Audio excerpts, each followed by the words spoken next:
할렐루야, 할렐루야. 네, 8월 18일 금요 새벽 예배에 예배 자리에 나오신 모든 성도님들을 예수님 이름으로 환영하고 또 축복합니다. 아무리 세상이 믿는 자들을 핍박하고 또 음모와 계략으로 힘들게 할지라도 하나님의 그 자녀의 삶을 끝까지 책임져 주시는 또 우리 삶의 주관자 되신 하나님께서 더 크고 위대하심을 믿습니다.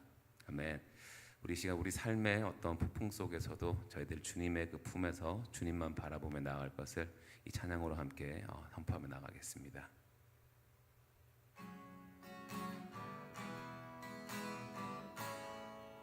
주 품에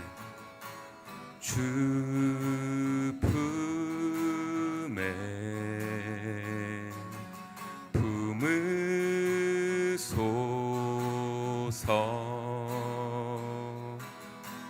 능력에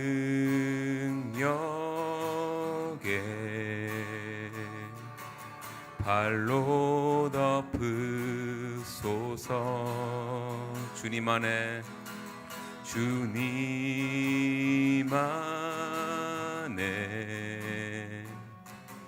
나 거하리.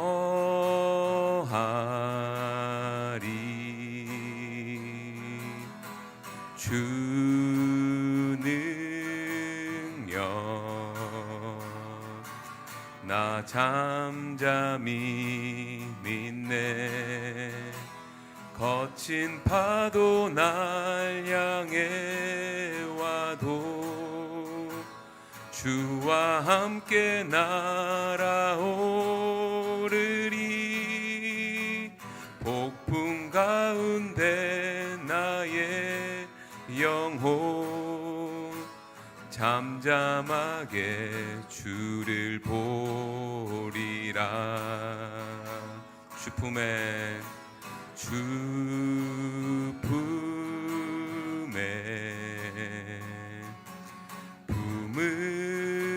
품으소서.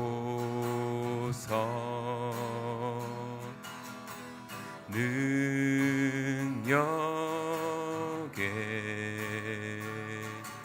발로 덮으소서. 주님 안에 나 거하리. 주님 안에 나 거하리.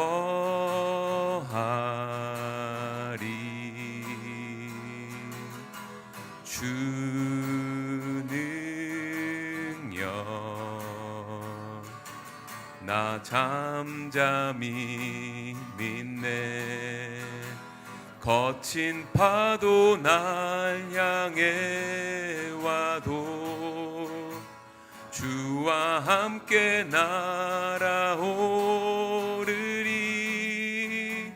폭풍 가운데 나의 영혼 잠잠하게 주를 거친 파도 날 향해 와도 거친 파도 날 향해 와도 주와 함께 날아오르리.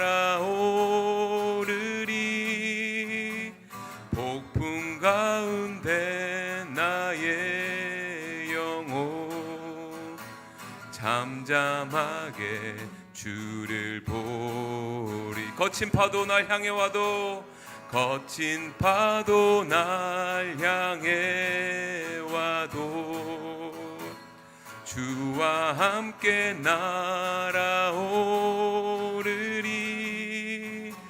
폭풍 가운데 나의 영혼 잠잠하게 주를 보리라.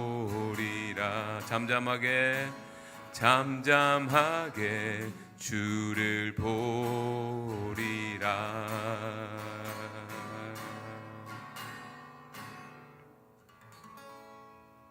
네.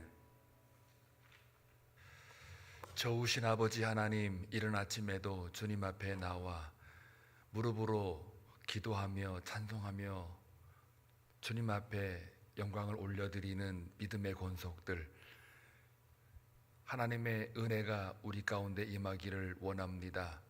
오늘 하루도 주님의 말씀을 붙들고 살기를 원하여 나왔사오니 저들의 삶을 주장하시고 하나님께서 맡겨주신 사명을 잘 감당할 수 있도록 사도 바울의 인생처럼 우리 한비 성도들의 인생도 그러하기를 원합니다.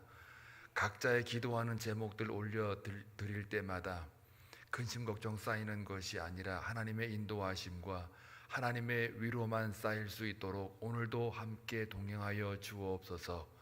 심은 대로 거두게 하시고 수고할 때마다 먹을 수 있는 복을 주셔서 하나님의 살아계심을 우리 삶 속에 체험할 수 있도록 은혜 베풀어 주시기를 원합니다. 질병 가운데 있는 사람이 있습니까? 아니면 여러 가지 진학과 진로와 법적인 문제로 기도하는 자들이 있습니까? 관계적인 문제로 말미암아 기도하는 사람들이 있습니까? 아직도 자신들이 소중히 여기는 사람들이 구원을 받지 못하여 기도하는 사람들이 있습니까? 여러 가지 기도하는 제목들 다 올려드릴 때에 하나님 앞에 상달되어지는 그 기쁨을 허락하여 주옵소서. 오늘도 주님의 말씀을 붙들고 나아갑니다. 깨닫는 은혜가 있게 하옵소서. 예수님의 이름으로 기도하옵나이다. 아멘. 하나님 말씀 보시겠습니다. 사도행전 23장입니다.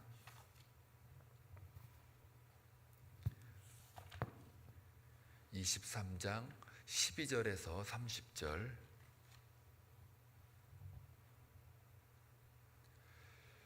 함께 교독할 때에 하나님의 음성을 들을 수 있기를 바랍니다.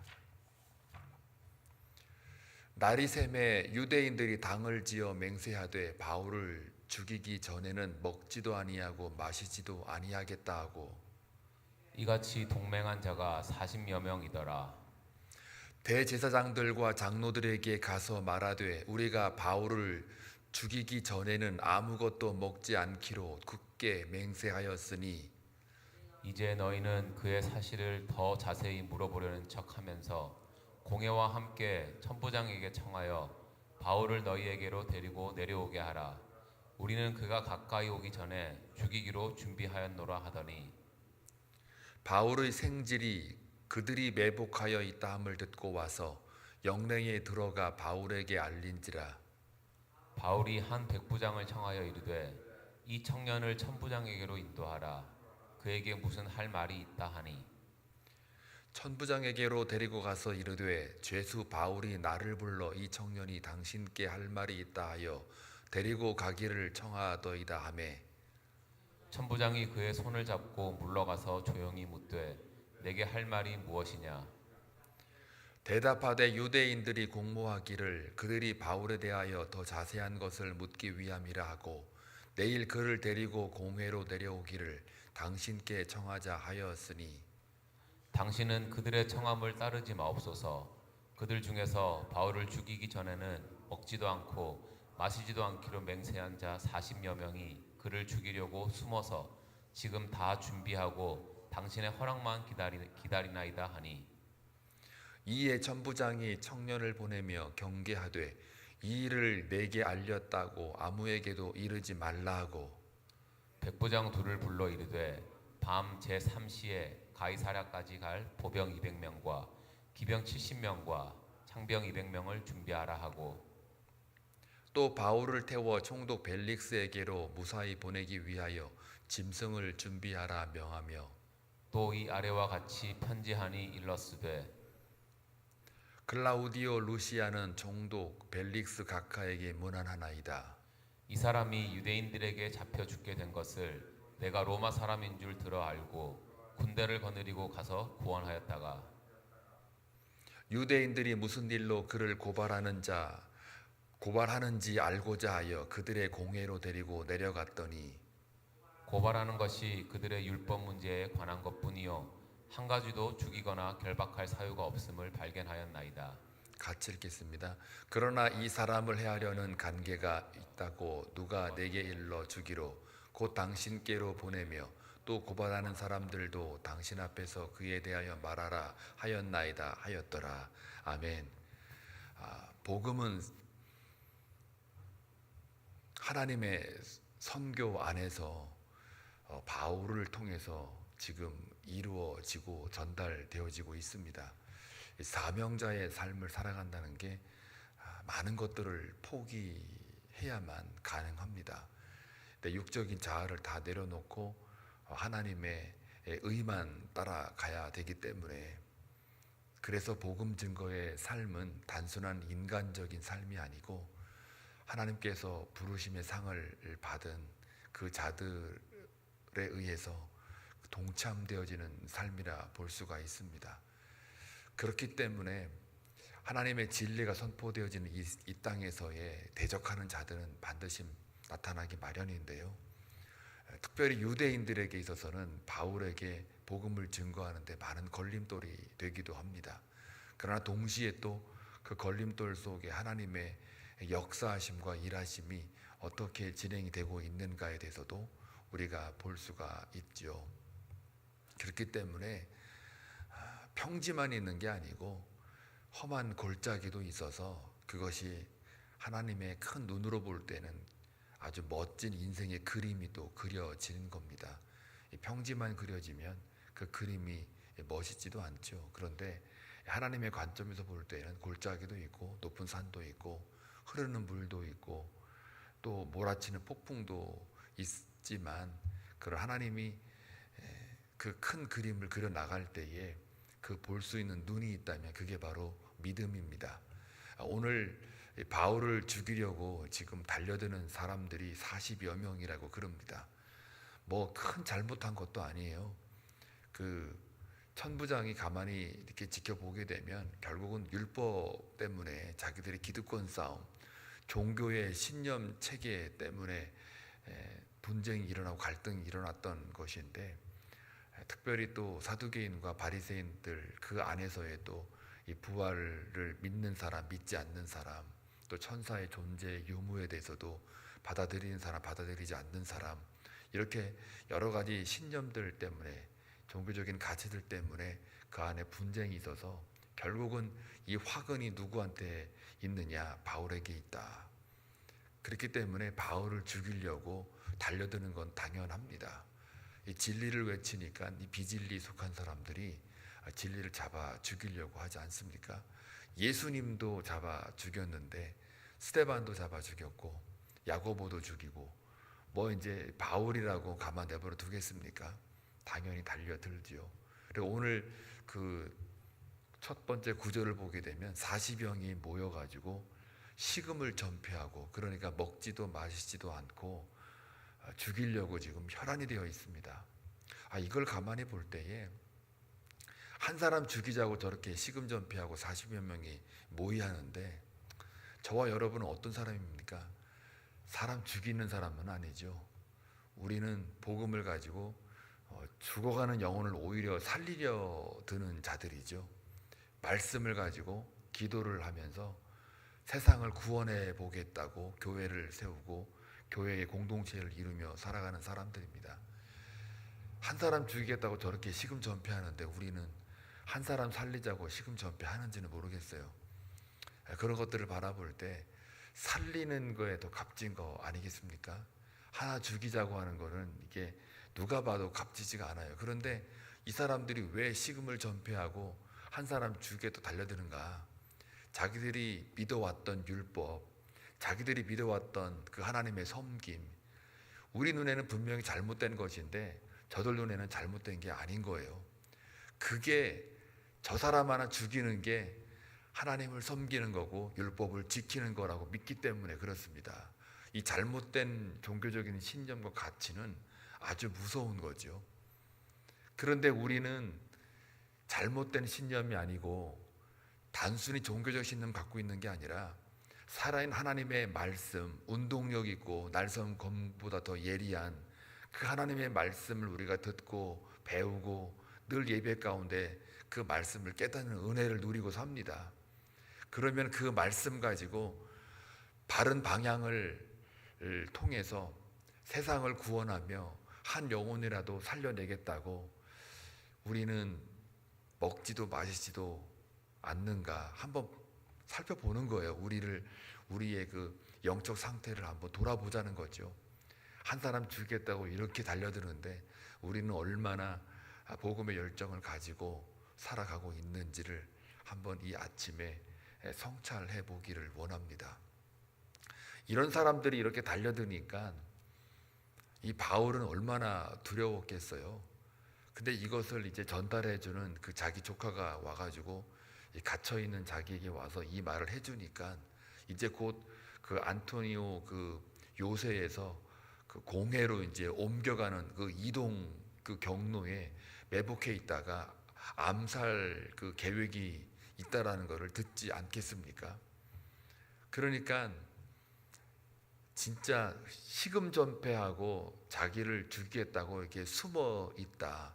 또 그것도 이제 그 안토니오 요새에서 공회로 이동하는 그러한 중간에 자기를 죽이려고 하는 그런 속에서 이게 누구나 다 두려울 거예요. 특별히 그전에는 에베소에서 밀레도까지 유대인들이 와가지고 자기를 이렇게 뭐라 그럴까요? 분쟁을 일으키고 죽이려고 달려드는 그런 자들은 하나의 어떤 사적인 모임에서 공동체에서 이렇게 달려드는 거라면 이번 케이스는 그 산의 공회에 나와 있는 자들, 그러니까 대제사장 아나니아를 비롯해 가지고 공권력이 개입이 되는 거예요. 유대 그 기득권들이 바울을 죽이겠다고 달려드는 거니까 어떤 다른 그 죽임을 음모하는 그러한 상황보다 더 심각한 상황이라고 볼 수가 있죠. 바울도 똑같이 이와 같이 대제사장의 그 뭡니까 그 공문서를 가지고 다메섹으로 가다가 자기가 예수님 만난 거 아니겠어요? 그만큼 공문서라는 거는 공권력이 개입된 거죠. 공권력 가지고 다메섹에 있는 회당에 모여 있는 예수 믿는 자들을 죽이려고 잡아 가두려고 가다가 예수님 만난 거니까 자신도 지금 똑같이 이와 같이 그렇게 지금 위협에 지금 앞에 서 있는 거죠. 그러니까 유대인들 여기 지금 40여 명이 그냥 자기네끼리 모여가지고 모의한 정도가 아니고 대제사장으로부터 허락을 받고 군사된 어떤 그런 폭력적인 것을 가람한 자들이 40여 명이 중간에 매복해 있다가 죽이려는 그 기도를 하고 있는 거죠. 암살 계획을 하고 있단 말이에요.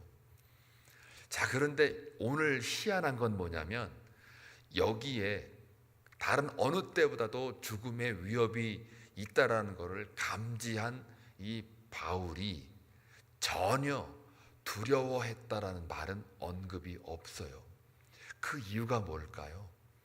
바로 어제 우리가 묵상한 그 11절 말씀에 보게 되면 하나님께서 그 사자를 통하여 뭐라고 말해요? 바로 곁에 서서 바로 곁에서 뭐예요?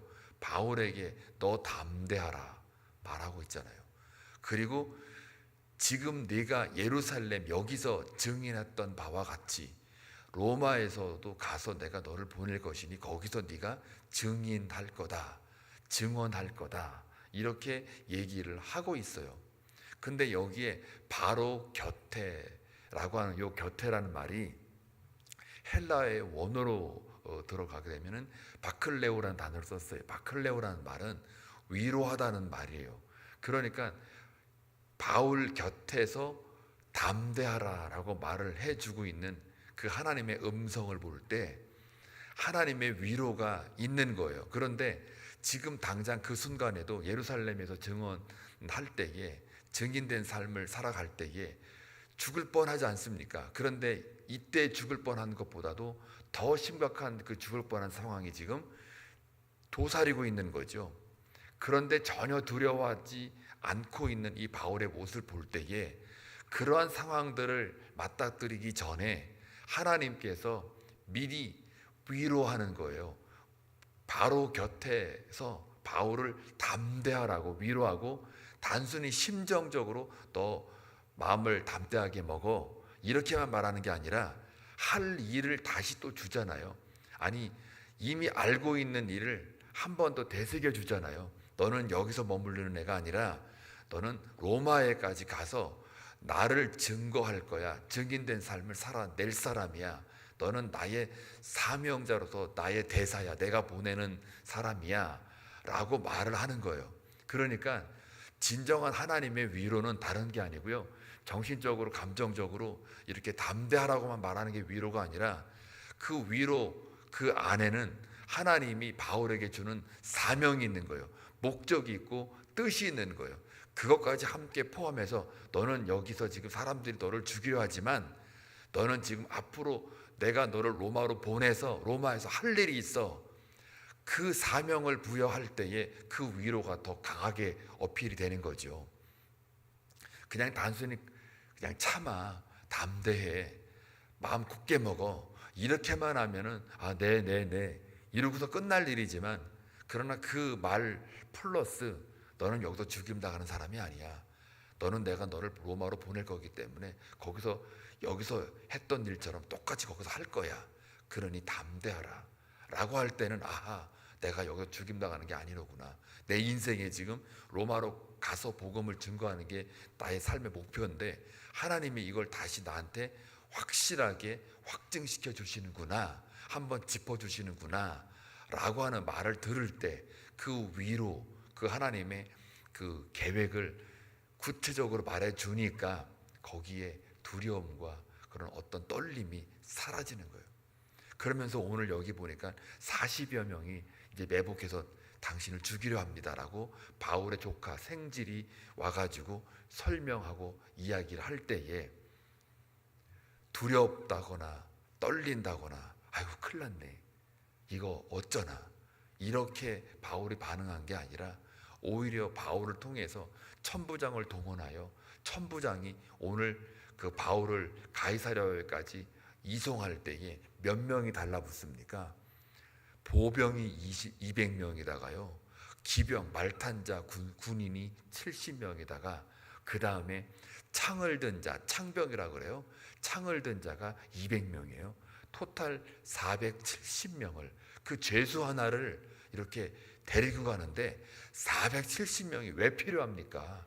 한 2명이면 되잖아요. 그런데 그 이야기를 천부장이 들었단 말이에요. 40여 명이 매복해서 이 사람을 죽이려 한다. 이때 하나님께서 이 천부장을 사용을 하시는 거잖아요. 로마에까지 보내기 위해서 호위병 470명을 대동하는 거예요. 470명이면요, 천부장이라는 계급은 어떤 계급이냐면 1000명의 군인을 다 다스리고 거느리는 사람을 천부장이라고 하는 거예요. 그러니까 자기가 통솔할 수 있는 지휘권 속에 들어와 있는 군인의 절반, 약 절반이 죄수 하나 지금 가이사랴에까지 옮겨가 이송하는 데에 그렇게 대동을 시킨단 말이죠. 그러니까 하나님의 말씀이 이미 바울에게 내가 너를 로마로 보낼 거야, 담대하라, 너는 나의 증인된 삶을 살아낼 자야, 너는 나의 대사야, 사명자야 라고 짚어줬을 때 그 하나님의 말씀이 위로가 되고 그 명령이 앞으로 되어질 내 삶이 딱 내 그림으로 보여지기 때문에 이 바울의 마음속에는 호위병 470명이 자기를 가운데다가 딱 놓고 가이사랴로 이렇게 갈 때 그 마음이 어떠했을까? 역시 하나님이 그 위로가 단순히 말뿐이 아니었구나. 그냥 단순히 담대라고 말한 게 아니라 실제가 이렇게 이루어지고 있구나 라고 하면서 이 바울의 마음속에는 어떠했을까? 한번 이 바울로 한번 잠시나마 돌아가서 상상을 해보면요, 이러니까 이 바울이 죽음을 불사하고 기뻐하며 즐거워하며 자기 복음의 증인의 삶을 살아가지 않겠는가라고 우리가 다시 한번 보게 됩니다. 근데 여기 보니까 이 벨릭스 앞에 이제 가게 되잖아요. 아주 구체적으로 이렇게 천부장, 오늘 이름이 나오는데 글라우디오 루시아라는 이 천부장이 벨릭서에게 이제 바울을 보낼 때 그 편지 하나 써주잖아요. 그러면서 이 사람은 율법에 어떤 휘말려 가지고 잠시 그런 거지, 유대인들끼리 지금 이게 자기네끼리 종교적인 신념 가치 때문에 이렇게 지금 감옥에 들어와 있는 거지, 뭐 죽을 만한 어떤 결박될 만한 그런 죄는 없습니다, 무죄입니다 라고 아예 그냥 자기가 유대인과 상관없이 무죄라고 하고 편지를 써서 보내서 벨릭 총독에게 가게 만드는 거예요.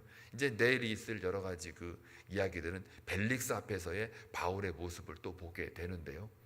그런데 이제 오늘 여러분 읽었던 바와 같이 뭐가 좀 다르죠? 그 천부장이 행한 일과 오늘 여기 공문 자기가 편지 써준 내용과 좀 다른 게 하나 있어요. 여기 보니까 자기가 이 사람이 로마 시민권자이기 때문에 바울이, 그래서 나는 이 로마 시민 하나 구하려고 내가 일부러 가서 꺼내가지고 지금 이렇게 보내는 거예요. 그게 아니잖아요. 자기는 이 사람이 로마 사람인 거를 몰랐잖아요. 유대인들의 어떤 그런 소요 때문에 그래서 신문하려고 먼저 채찍질하고 결박해서 데리고 온 거 아닙니까? 그리고 나중에 알고 보니까 로마 시민권자라는 걸 알고 로마 시민권자 함부로 대했다가는 결국 여기에 법적인 책임 소송이 걸려 오니까, 그렇기 때문에 그것 때문에 결국은 가둬놓은 건데, 그 벨릭스한테 보내는 편지 속에는 자기가 마치 처음부터 로마 시민권자인 걸 아는 것처럼 해서 데리고 와가지고 한 명 로마 시민 구원했다 하고 자기 중심에서 해석해가지고 거짓으로 편지를 쓰지 않습니까? 인간이 그런 거예요. 인간이 모든 걸 이렇게 진술할 때는 자기 중심에서 모든 것들을 다 하게 됩니다. 근데 반면에 사실 바울은 어제 우리가 묵상했던 바와 같이 율법을 가지고 오히려 그 유대인들에게 그 대제사장 아나니아가 저 사람 입을 쳐라 그랬을 때에 오히려 율법을 가지고 대들 때 많은 사람들이 옆에서 저 사람 제사장입니다. 당신이 함부로 그렇게 말한 거 아닙니다. 라고 할 때 이 바울이 어떻게 해요? 그 율법을 그대로 인용해서 틀린 건 틀렸다, 맞은 건 맞았다. 그러네. 당신에게 내가 한 행동은 그 율법에 의해서 뭔가 틀린 겁니다. 제가 그건 압니다. 하고 그 말씀 앞에 그대로 그냥 인정하잖아요. 그러니까 바울과 이 천부장의 비교를 해보면은 이게 완전히 다른 거예요. 인정할 줄 아는 그 바울의 모습을 우리가 볼 수가 있는 거죠. 그래서 바울은 하나님의 말씀 중심에서 모든 것들을 해석하고 자기 중심이 아니라 하나님의 선교가 동참되어지는 그 맥락에서 모든 율법도 그 자기를 그 모함하고 죽이려 드는 그 자들 앞에 있는 그대로의 율법대로 이렇게 이야기하고 인정할 건 인정하는 그런 모습이 있다라는 것과, 그 다음에 하나님의 말씀을 통해서 위로받고 자기 위협당하는 그 매복되어진 40여 명 그들 앞에서도 안정되게 하나님의 사명자로서 기쁘고 즐겁게 복음 증인의 삶을 살아가는 이 모습을 우리가 보게 됩니다. 그러면서 동시에 하나님의 사명을 맡은 자를 하나님이 어떻게 오늘 이 본문을 통해서 인도했는지를 여러분이 인지할 겁니다. 죽는 것도 하나님의 때가 있고 죽임을 당하는 방법도 하나님의 그 방법의 영역의 안에 들어 있다라는 것을 우리가 볼 때에 저와 여러분 오늘 살아가는 동안 사명자의 삶을 살아가기를 원합니다. 이 바울처럼 이렇게 살아가지는 못할 거예요. 일단 핍박도 없고요. 또 천부장 여러분들 해하려는 그런 유대인들도 없고, 또 율법을 가지고 여러분들을 막 죽이려 달려들고 매복해서 40여 명이 여러분 죽이려고 하는 사람들도 없고, 그런데 뭐가 있느냐면 내 안에 나태함과 게으름과 너무 편하니까 이 말씀이 생명의 말씀으로 다가오지를 않아요. 전부가 다 이 말씀이 내가 원하는 내 중심의 삶을 거두는, 도와주는, 채우는 그러한 쪽의 말씀 하나의 연장으로 도구로 쓰기 때문에 그거야말로 오히려 이 바울이 당한 핍박보다, 바울이 당한 그 위기보다 더 무서울 수 있어요. 이게 더 무섭다고요, 사실은. 그렇기 때문에 우리가 깨어 있어서 하나님께서 이 말씀을 통하여 우리에게 무엇을 이야기하고 있는지, 전달하고자 하는지를 깨닫기를 원합니다. 우리 삶은 이제 우리 것이 아닙니다. 하나님의 것이고 예수 그리스도와 십자가에 함께 못이 박힌 자들이에요. 우리의 육적인 자아는 다 죽은 자들인데 그 자아가 주인 행세하고 있는 것을 우리가 내버려 두면 그거는 말씀과 아무 상관이 없는 그런 삶을 살아가는 거예요. 오히려 차라리 바울이 위협을 받고 하나님의 말씀에 근거해요.